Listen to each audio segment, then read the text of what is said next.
निश्चय पनि संविधान, संविधानवाद, संवैधानिक नैतिकता भन्दा माथि कोही पनि छैन, कोही पनि हुन सक्दैन। संविधानको कार्यान्वयनको लागि उपयुक्त वातावरण बनाउनुको विकल्प पनि छैन, तर कतै अख्तियारी र विधिको प्रयोगको बहानामा संवैधानिक सर्वोच्चता, स्वतन्त्रता र न्यायको सार्वभौम सत्तामा यसका आधारहरू, प्रत्याभूतिहरू शिथिल र अकर्मणीय बनाएर आज्ञाकारी न्यायपालिकाको र कानुनी राज्यको असमान प्रयोगको जग बसाल्न त प्रयास भएको छैन भन्ने प्रश्न अहिले उठिरहेको छ। न्यायको अन्तिम गन्तव्य बनाउनुको साथसाटो आफ्नै स्वार्थहरूको संरक्षण गर्न मुकुण्डो बनाउने कुचित प्रयासमा त लागिरहेको छैनौँ भन्ने पनि प्रश्न उठिरहेको छ।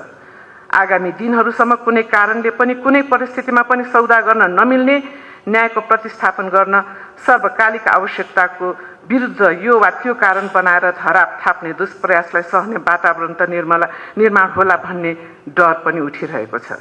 यदि यस्तो प्रवृत्तिलाई संवैधानिक शासीय संरचनात्मक प्रक्रियाहरूको कुनै पनि स्थितिमा ग्राह्य वा सह्य वा प्रतिरक्षात्मक दृष्टिकोणले काम गर्यो भने तत्कालको आफ्नो शक्तिको उन्मादमा सहन वा पुष्टि गर्न खोजियो भने पनि यसको अनित्यता बुझ्न सकिनेछ।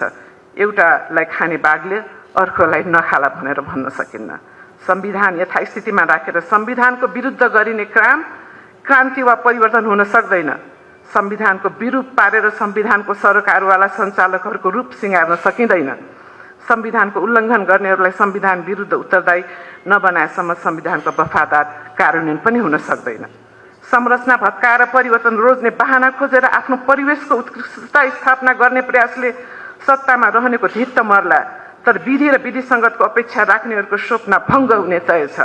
विधि र वैधानिक परम्पराको हत्या गरेर गरिने स्वार्थ प्रेरित कार्यहरूले भङ्ग हुने तय छ। विधि र वैधानिक परम्पराको हत्या गरेर गर्ने स्वार्थ प्रेरित कार्यहरूले निरङ्कुशताको झझल्को पनि दिन्छ। औचित्यताको नाममा विधिमा छेडखानी गर्ने कार्य स्वेच्छाचारिता शासकको लागि स्वाभाविक भए पनि विधिको शासनमा विश्वास गर्नेको लागि सही हुँदैन। यो सम्पूर्ण प्रक्रियामा हामीले मनन गर्नुपर्ने कुरा हो, विधिको शासन विरुद्ध षड्यन्त्र गर्ने विरुद्ध उठ्ने आँट, औकात र प्रतिबद्धता हामी सबैले देखाउन सक्नुपर्दछ। यस्तो भएन भने संवैधानिक प्रणाली, प्रजातान्त्रिक व्यवस्था र न्यायपूर्ण समाजको हाम्रो परिकल्पना स्वतः सुरक्षित भइरहन्छ भनेर हामी मान्न सक्दैनौँ। सामान्य सभामुखज्यूले एक ठाउँमा अभिव्यक्त गर्नुभएको थियो कि न्यायपालिका पनि सरकारको स्पिड र स्पिरिटमा चल्न सक्छ। म भन्न चाहन्छु संविधानको स्पिरिटमा न्यायपालिका चल्न सक्छ, सरकारको स्पिडमा चल्न सक्छ।